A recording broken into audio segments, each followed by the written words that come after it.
అందరికీ నమస్కారం. నిహారస్ ఛానల్కి స్వాగతం. Welcome to my peaceful world.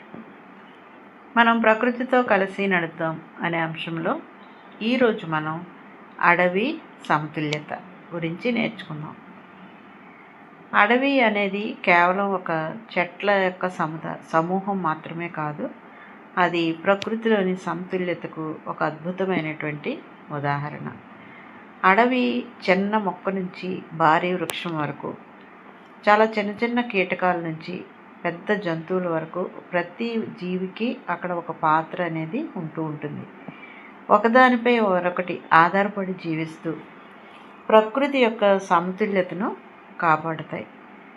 అడవి మనకి ఒక ముఖ్యమైనటువంటి పాఠాన్ని నేర్పిస్తుంది, అదే సమతుల్యత.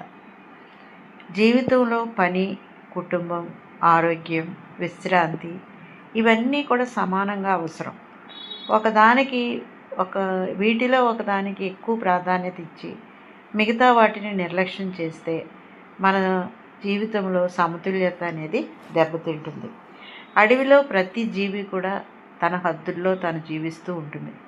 అలాగే మనం కూడా మన అవసరాలు, బాధ్యతలు, కోరికల మధ్య సమతుల్యతని కాపాడుకుంటూ ఉండాలి.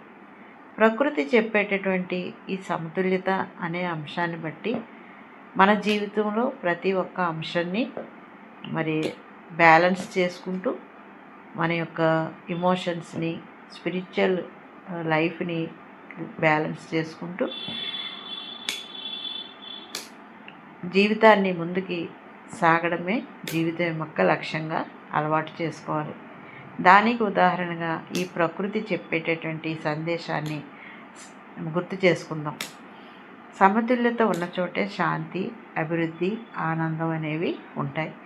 ఈ మూడు అంటే శాంతి, అభివృద్ధి, ఆనందం కావాలి అనుకుంటే మన జీవితంలో సమతుల్యతను పాటించాలి. అప్పుడు మాత్రమే మన జీవితానికి ఒక అద్భుతమైనటువంటి అద్భుతంగా కొనసాగేటటువంటి, మనకు నచ్చిన విధంగా మన జీవితాన్ని మనం ముందుకు కొనసాగించుకునేటటువంటి అవకాశాలని మనం తెచ్చుకోగలుగుతాం.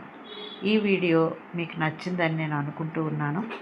నా చిన్న మాటల ద్వారా మరొకసారి మనల్ని మనం పునరాలోచించుకునేటువంటి ప్రయత్నం మాత్రమే నేను చేస్తూ ఉన్నాను.